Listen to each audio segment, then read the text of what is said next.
Hi friends, welcome back to അമിഗോസി world. ഇന്ന് ഞാൻ തയ്യാറാക്കാൻ പോകുന്നത് ഒരു നോർത്ത് ഇന്ത്യൻ പലഹാരമാണ്. ഇതിൻ്റെ പേരാണ് കരാഞ്ചി. കുട്ടികൾക്കൊക്കെ വളരെയധികം ഇഷ്ടപ്പെടുന്ന ഒരു പലഹാരമാണിത്.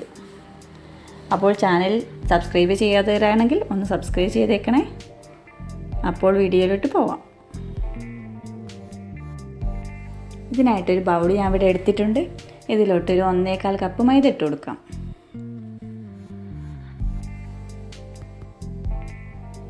മുക്കാൽ കപ്പ് റവ കൂടി ഇട്ട് കൊടുക്കാം.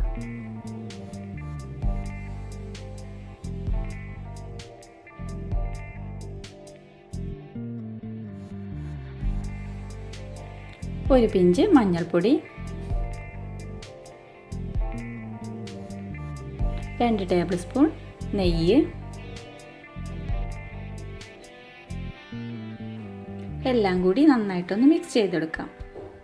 ഒരു നുള്ളു ഉപ്പ് കൂടി ഇതിലോട്ട് ആഡ് ചെയ്ത് കൊടുക്കാം.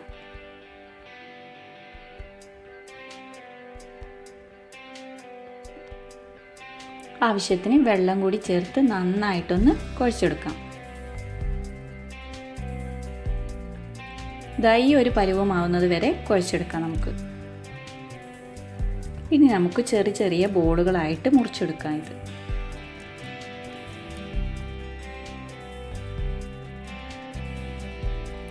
ഇനി ഈ ബോളുകൾ നമുക്ക് പരത്തിയെടുക്കാം. ചപ്പാത്തി പലകയിൽ വെച്ച് പരത്തുകയോ അല്ലെങ്കിൽ പ്രസ്സിൽ വെച്ച് അമർത്തിയെടുക്കുകയോ ചെയ്താൽ മതി. ഞാൻ ഇവിടെ പ്രസ്സിൽ വെച്ച് അമർത്തിയെടുക്കുകയാണ് ചെയ്തിരിക്കുന്നത്. നിങ്ങൾക്ക് നിങ്ങളുടെ ഇഷ്ടം പോലെ ചെയ്യാവുന്നതാണ്. ഇതുപോലെയെല്ലാം ഞാൻ ഇപ്പോൾ പ്രസ് ചെയ്തെടുത്തിട്ടുണ്ട്. ഇനി നമുക്ക് ഫില്ലിങ്സ് തയ്യാറാക്കാം. ഇതിനായിട്ട് ഞാനൊരു കപ്പ് തേങ്ങ ചിരകി ചെറുതായിട്ടൊന്ന് വറുത്തെടുത്തതാണിത്.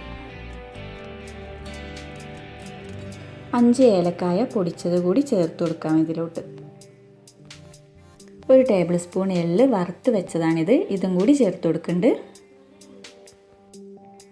1 കപ്പ് പഞ്ചസാര പൊടിച്ച് വെച്ചതാണ്, ഇതും കൂടി ചേർക്കാം. ശർക്കര വേണമെങ്കിലും ചേർത്ത് കൊടുക്കാം കേട്ടോ.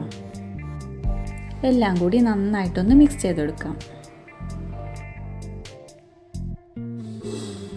ഇനി നമുക്കിതൊന്ന് ഫില്ല് ചെയ്തെടുക്കാം.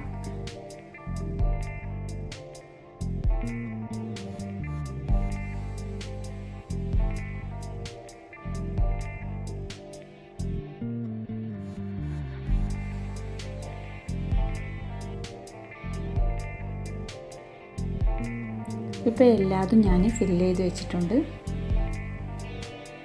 ഇനി നമുക്കൊരു പാൻ വെച്ച് എണ്ണ ഒഴിച്ചു കൊടുക്കാം. എണ്ണ നന്നായിട്ട് ചൂടായതിന് ശേഷം ഓരോന്നോരോന്നായിട്ട് ഇട്ട് കൊടുക്കാം. മീഡിയം ഫ്ലെയിമിൽ വെച്ചിട്ട് വറുത്തെടുത്താൽ മതി കേട്ടോ.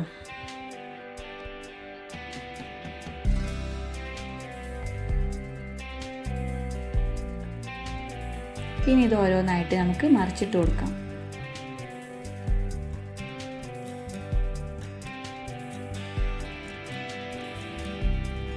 ഇനി നമുക്കിത് ഒരു ബ്രൗൺ നിറമാകുമ്പോൾ ഇതുപോലെ ആവുമ്പോൾ നമുക്കിത് കോരി മാറ്റാം.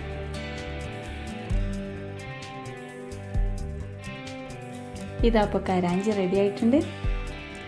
അപ്പോൾ നിങ്ങൾക്ക് ഈ റെസിപ്പി ഇഷ്ടപ്പെട്ടിട്ടുണ്ടെങ്കിൽ നിങ്ങൾ ലൈക്ക് ചെയ്യാനും ഷെയർ ചെയ്യാനും സബ്സ്ക്രൈബ് ചെയ്യാനും മറക്കരുത് കേട്ടോ.